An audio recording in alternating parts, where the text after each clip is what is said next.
제 136편. 여호와께 감사하라. 그는 선하시며 그 인자하심이 영원함이로다. 신들 중에 뛰어난 하나님께 감사하라. 그 인자하심이 영원함이로다. 주들 중에 뛰어난 주께 감사하라. 그 인자하심이 영원함이로다. 홀로 큰 기이한 일들을 행하시는 이에게 감사하라. 그 인자하심이 영원함이로다. 지혜로 하늘을 지으신 이에게 감사하라. 그 인자하심이 영원함이로다. 땅을 물 위에 펴신 이에게 감사하라. 그 인자하심이 영원함이로다. 큰 빛들을 지으신 이에게 감사하라. 그 인자하심이 영원함이로다. 해로 낮을 주관하게 하신 이에게 감사하라. 그 인자하심이 영원함이로다. 달과 별들로 밤을 주관하게 하신 이에게 감사하라. 그 인자하심이 영원함이로다.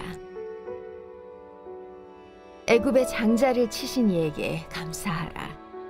그 인자하심이 영원함이로다. 이스라엘을 그들 중에서 인도하여 내신 이에게 감사하라. 그 인자하심이 영원함이로다. 강한 손과 펴신 팔로 인도하여 내신 이에게 감사하라. 그 인자하심이 영원함이로다.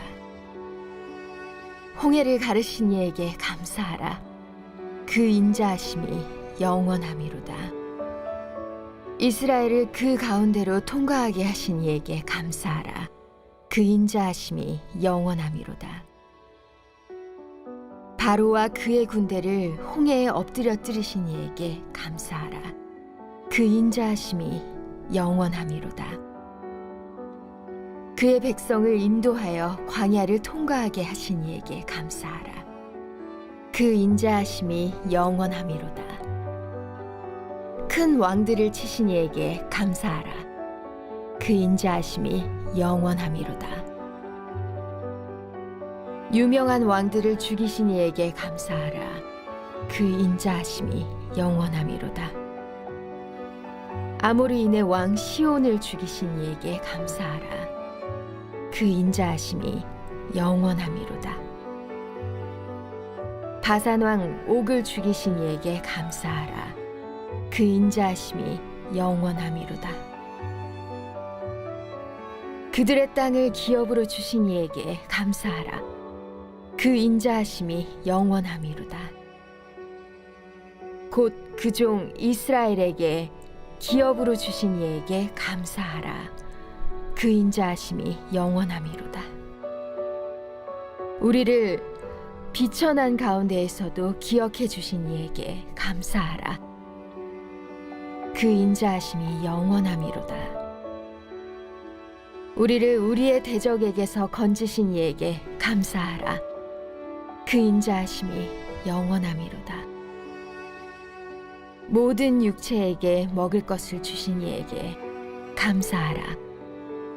그 인자하심이 영원함이로다. 하늘의 하나님께 감사하라. 그 인자하심이 영원함이로다. 이스라엘 백성은 역사 속에서 자신들을 구원하신 하나님을 기억하며 그분께 감사의 예배를 자주 올려드렸습니다. 시편 136편도 그러한 찬양시 중에 하나입니다. 1절에서 3절은 이 시를 듣는 회중들에게 하나님께 감사하라고 요청하는 내용입니다. 이들이 하나님을 찬양하는 이유는 하나님이 선하신 분이며 우리를 향한 그분의 자비가 영원하시기 때문입니다. 중동의 대부분의 신들은 인간을 노예로 부려먹기 위해 창조하였다고 하는데 하나님은 우리를 너무나도 사랑하셔서 창조하셨습니다. 이런 것만도 생각할 때 시인은 모든 신들 가운데서 우리의 하나님이 크신 분임을 인정하고 그분께 감사와 찬양을 드릴 수밖에 없는 것입니다. 또한 하나님은 이 땅을 다스리는 모든 주인 가운데서도 가장 위대하신 분입니다. 대부분의 왕들과 달리 이 세상을 선하게 다스리기에 주님을 찬양하는 것이 마땅합니다. 4절부터 22절은 창조 때부터 지금까지 역사 속에서 홀로 기이한 일을 행하시는 하나님께 감사를 드리는 내용입니다.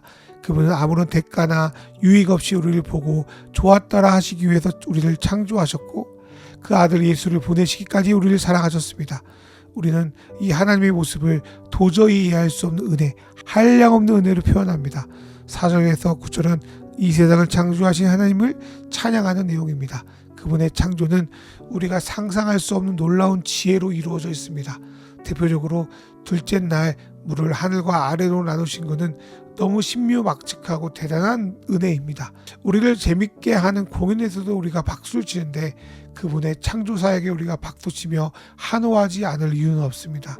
7절에서 9절은 첫째 날 빛을 창조하시고 넷째 날 빛의 광원이 될 해와 달과 별을 창조하시는 하나님을 찬양합니다. 수천 년 전 고대에서도 전문은 매우 신비하고 비밀의 영역이었습니다. 현재 과학이 발달하여 우주의 많은 비밀이 풀어졌는데도 인류는 여전히 우주를 제대로 알지 못하며 파면 팔수록 정리되는 것이 아니라 더욱더 팽창하며 거대해진 우주를 목격하며 이 모든 것을 지으신 하나님께 감사하지 않을 수 없습니다. 이러한 감사한 마음이 우리의 마음에 잘 형성되기를 주님의 이름으로 축원합니다. 10절에서 15절은 출애굽기에 이스라엘 백성을 구원하신 하나님께 감사하는 내용입니다. 이스라엘 백성은 절기일 때마다 자기 조상들이 광야에서 지킨 절기를 재현하면서 출애굽의 백성의 구원이 곧 자신들의 구원이라고 동일시했습니다. 그래서 이들은 자신의 믿음의 고백으로 애굽의 장자를 지시는 하나님과 그의 백성들을 구원한 그 인자하심을 영원히 자기 것으로 받아들이고 찬양하겠다고 선언합니다. 13절부터 15절은 특별히 홍해의 사건에 대해서 묘사하고 있습니다. 홍해를 둘러 나누셔서 이스라엘 백성을 그 가운데로 지나가게 하시며 바로와 그의 군대를 심판하신 그분을 자기 구원의 믿음으로 고백하며 그 벅차오르는 오늘 이 시편의 시인처럼 오늘 성경 말씀을 받아들이는 저와 여러분 되기를 소망해 봅니다. 16절부터 22절은 가나안 땅으로 들어가는 데 있어서 광야로 인도해 주시는 하나님을 찬양하고 있습니다. 17절에서 20절은 가나안 땅에 들어가면서 요단강 동쪽에서 만난 수많은 왕들을 가리킵니다. 이들은 이스라엘의 전진은 방해하는데요. 하나님은 이스라엘 자손이 유업을 얻는 데 방해되는 어떤 것이라도 물리치고 이기고 승리케 하셨습니다. 그리고 약속에 들어간 이스라엘은 마침내 하나님의 약속대로 기업을 받게 됩니다. 이스라엘 백성은 이런 것들을 기억할 때 그분을 찬양하지 않을 수 없었습니다. 23절과 25절에는 갑자기 구원을 받는 대상이 현재의 우리까지도 확장되고 있습니다. 성경의 기록을 통해 하나님이 이스라엘 백성을 위해서 얼마나 놀라운 은혜를 베푸신 것에 대해서 우리는 알고 있지만 그 알고 있음은 현재를 사랑하는 우리에게도 감사로 연결되어 있습니다. 우리의 삶의 모습을 보면 때로 매우 낮고 비천하게 느껴집니다. 그러나 하나님은 그 비천한 이스라엘 백성을 구원하신 것처럼 우리를 구원하실 것입니다. 그리고 이스라엘의 원수들을 물리치신 것처럼 지금 우리가 주의 뜻대로 가는 길을 방해하는 모든 방해자들을 주님께서 물리쳐 줄 것이며 원수들의 손아귀에 들어갔더라도 우리를 건져내실 겁니다. 시인은 그러한 사실을 바탕으로 믿음을 고백하며 주의 인자하심을 찬양하고 감사하고 있습니다. 그리고 하나님은 자신이 창조하신 백성에게 꼭 필요한 양식을 공급해 주셔서 주님의 뜻대로 그 길을 가도록 인도해 주십니다. 하나님께서 저와 여러분에게 이러한 감사의 믿음을 주시기를, 또 기도 때마다 우리에게 하늘을 여신 아버지 하나님의 은혜를 풍성히 누리길, 마지막으로 우리의 입술과 영혼에 그분을 향한 감사가 끊이지 않기를 소망합니다. 이 시간 주신 말 생각하며 기도로 나아가겠습니다.